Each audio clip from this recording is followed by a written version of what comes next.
नमस्कार मित्रांनो, स्वराज्य जॉब्समध्ये तुमचं स्वागत आहे. बघा मित्रांनो, या व्हिडिओमध्ये आपण टायपिंग टेस्टबद्दल थोडं मार्गदर्शन बघणार आहे. मी तुम्हाला माझा जो अनुभव आहे टायपिंग क्षेत्रात त्याबद्दल तुम्हाला मार्गदर्शन करणार आहे.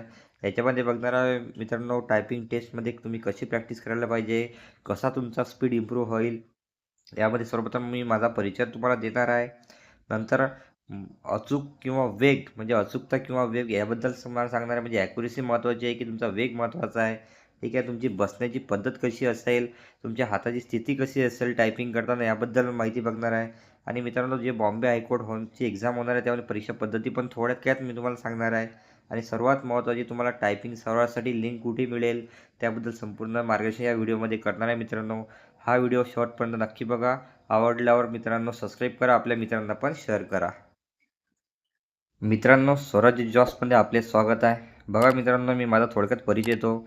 यामुळे काय होईल, तुम्हाला जो मी व्हिडिओजमध्ये सांगणार आहे की तुमची ॲक्युरेसी कशी वाढेल, स्पीड कसा वाढेल, मी या व्हिडिओमध्ये तुम्हाला थोडक्यात सांगणार आहे मित्रांनो. माझा जो टायपिंग क्षेत्रातील अनुभव आहे त्याच्यावर आधारित हा मी शॉर्ट व्हिडिओ तुम्हाला बनवलेला आहे मित्रांनो. बघा, माझ्याकडे मित्रांनो आधीच इंग्लिश 30, इंग्लिश 40 आणि इंग्लिश 50 हे स्वतः कॉम्प्युटरवर मी स्वतः प्रॅक्टिस करून मित्रांनो प्रमाणपत्र मिळवलेलं आहे.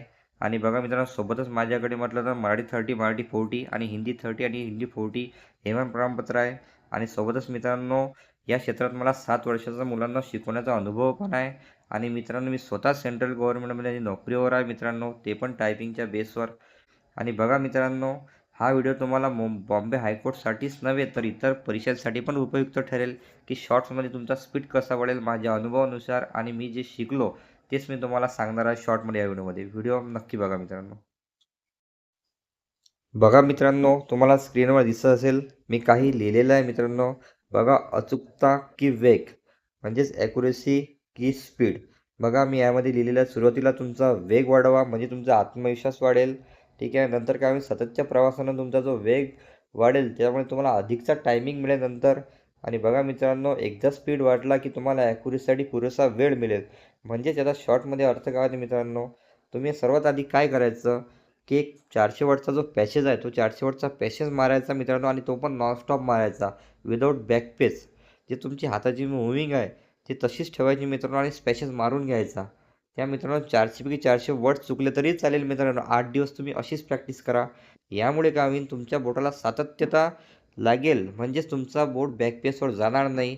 त्यामुळे तुमचा नेहमी काय होते, बॅकपेस जेव्हा तुम्ही मारता तुम्ही थांबल्यातच पॉज घेतला तर मित्रांनो.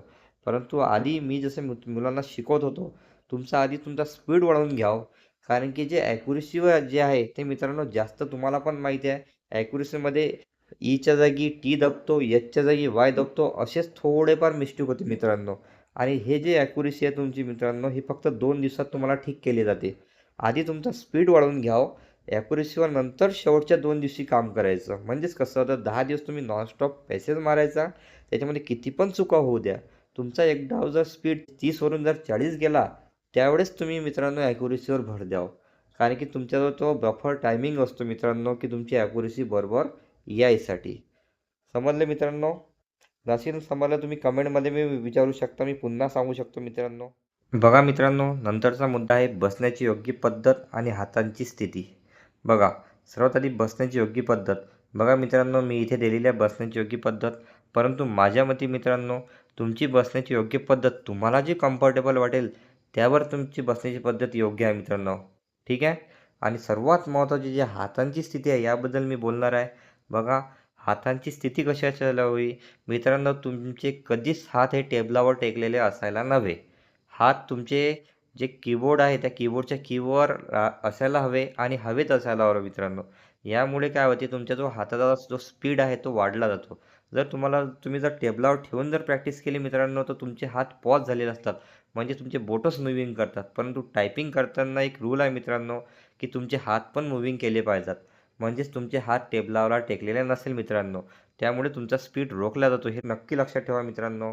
तुमचे हात हे नेहमी हवेत असायला हवे. बघा मित्रांनो, तुमचा मी एक थोडा वेळ घेतो. बघा मित्रांनो, माझे जे चॅनल आहे स्वराज्य जॉब्स, यावर मी सेंट्रल गव्हर्नमेंटच्या ज्या वॅकन्सी आहेत आणि ऑफलाईन किंवा ऑनलाईन त्या सविस्तर अपलोड करत असतो मित्रांनो. किती पदे आहेत, किती टाईम आहे, याबद्दल संपूर्ण माहिती मी या यूट्यूब चॅनलवर मी अपलोड करत असतो. आणि सोबतच टेलिग्राम चॅनलवर मी ॲडव्हर्टाइजमेंट पण अपलोड करत असतो मित्रांनो.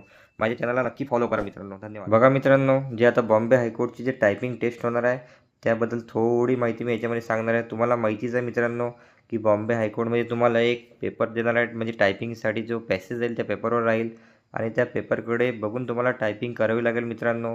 यामध्ये सर्वात महत्त्वाचं असते तुमची ॲक्युरसी. मी तुम्हाला या व्हिडिओमध्ये सांगितलेलं आहे, तुमचा आधी स्पीड वाढवून घ्यायचा मित्रांनो, नंतर ॲक्युरसीवर तुम्ही काम करायचं. आणि बघा मित्रांनो, इथे काही पॉईंट दिलेले आहेत, त्याचा पण तुम्ही अभ्यास करा की तुम्हाला जो पेपर सोडवताना जे तुमची नेहमीची प्रॅक्टिस आहे मित्रांनो, त्या प्रॅक्टिसनेच पेपर सोडा. वेळेवर तुमचा जो टायपिंगचा जे क्रायटेरिया आहे तो चेंज करू नका मित्रांनो. कोणी काय म्हणते कोणी काय म्हणते, परंतु आधी जो तुमचाला जो सुटेबल आहे त्यानुसारच मित्रांनो तुम्ही प्रॅक्टिस करा. बघा मित्रांनो, ह्यामध्ये बघणार आपण तुम्ही सराव कुठं कराल. बघा, मी याआधीच म्हटलं माझ्या यूट्यूब चॅनलवर एक व्हिडिओ अपलोड केलेला आहे मित्रांनो. त्यामध्ये मी सविस्तर माहिती तुम्हाला सांगितलेली आहे की तुम्ही टायपिंग प्रॅक्टिस कुठे करायची, कुठे तुम्हाला पेपर उपलब्ध मिळणार आहेत, कुठे तो पॅसेज तुम्हाला मारावा लागेल. व्यवस्थित याबद्दल मी व्हिडिओ बनवला आहे. तो व्हिडिओ तुम्ही बघून घ्याल, त्याची लिंक मी डिस्क्रिप्शनमध्ये दिलेली आहे मित्रांनो. ठीक आहे. आणि सोबतच मित्रांनो, मी तुम्हाला प्रॅक्टिस पेपर पण उपलब्ध करून दिलेले आहेत. ते मी टेलिग्राम चॅनलवर अपलोड केलेले आहेत. तिथे जाऊन तुम्ही ते बघू शकता. खूप सारे पॅसेज आहेत मित्रांनो आणि मी ते स्वतः काढलेले आहेत मित्रांनो. तिथे जाऊन तुम्ही ते बघू शकता. मित्रांनो, जर हा व्हिडिओ तुम्हाला आवडला असेल तर आपल्या मित्रांना पण शेअर करा. चॅनलला सबस्क्राईब करा, लाईक करा.